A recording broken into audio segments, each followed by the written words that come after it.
Quello che vedete alle mie spalle è probabilmente il più antico maglio d'Europa e si trova qui a Pagnano d'Asolo. Questa struttura infatti alle mie spalle risale al 1468 e lo si vede molto bene lassù inciso in una pietra. Che cos'è un maglio? Fondamentalmente è una specie di grande martello che colpisce per esempio per lavorare dei panni, cioè si colpisce la lana, poi si faranno dei cappelli, oppure si colpisce per esempio il ferro per lavorarlo e farne strumenti agricoli oppure anche armi. Ed è quello che è stato fatto qui, in questo maglio, per secoli. Ma che cos'è che fa muovere questo grande martello? Oggi può essere per esempio l'energia elettrica, ma in passato si sfruttava, come lo vedete in questo caso, l'acqua. Il torrente Muson, a poca distanza da qui, è stato deviato in parte e l'acqua si è accumulata su queste vasche, proprio qui sopra, e poi ad un certo punto, quando è necessario far funzionare il maglio, basta aprire quelle chiuse, l'acqua scorre e incomincia a fare girare queste pale, queste ruote, esattamente come un mulino, solo che qui per secoli si sono realizzate alcune delle spade migliori di tutto il pianeta.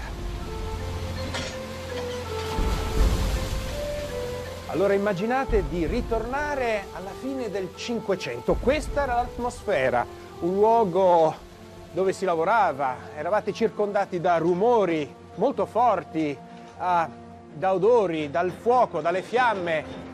Era certamente un luogo impressionante per vari motivi e i fabbri che vedete attorno a me, i fabbri forgiatori, non sono delle comparse, si tratta effettivamente di fabbri spadari, quindi persone che sanno realizzare oggi una spada e che ci permettono di ritornare indietro nel tempo. Allora, Venezia era certamente una potenza a quell'epoca, capace di creare delle spade magnifiche, che facevano la concorrenza con quelle famose di Toledo o quelle tedesche di Passau.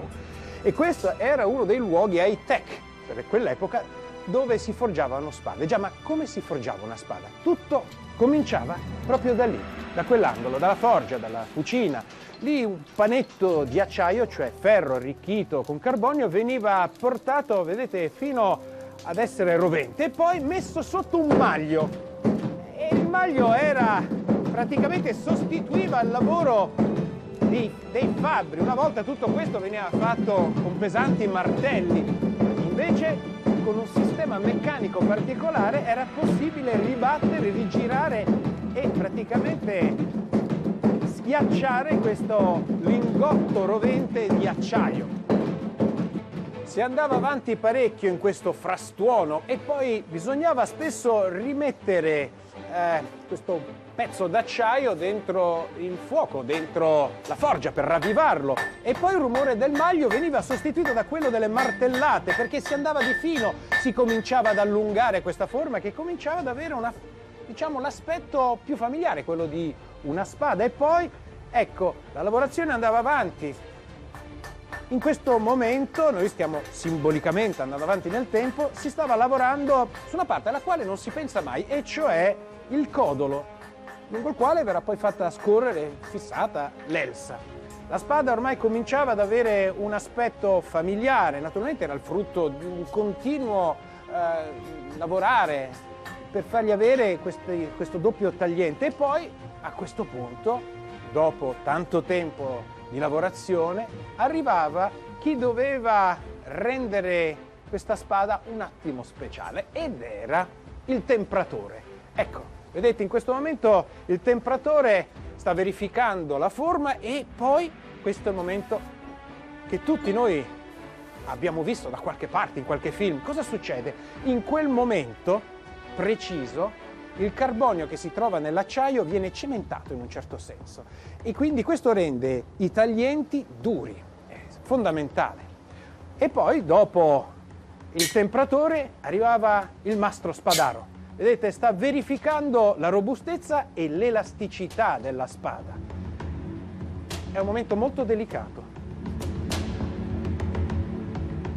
Verificata la bontà di una spada, veniva poi punzonata, quasi fosse un marchio di qualità. E poi la spada, non ancora finita, veniva data a chi la rendeva micidiale, ed è il molatore.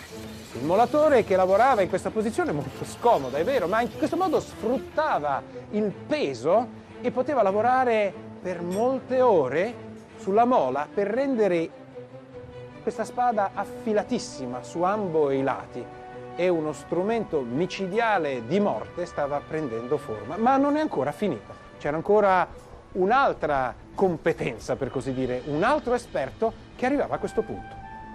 Ed ecco dove giungeva la lama. Per realizzare una spada bisognava aggiungere l'elsa, e qui vedete il limatore che sta dando gli ultimi ritocchi a un'elsa, e poi anche l'impugnatura e il pomo.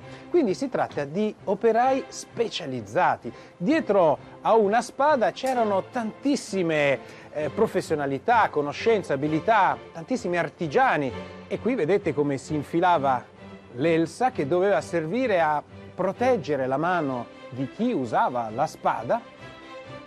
In ogni spada c'era dietro un vero e proprio gruppo specializzato, e le spade venete erano note per gli intagli e le decorazioni.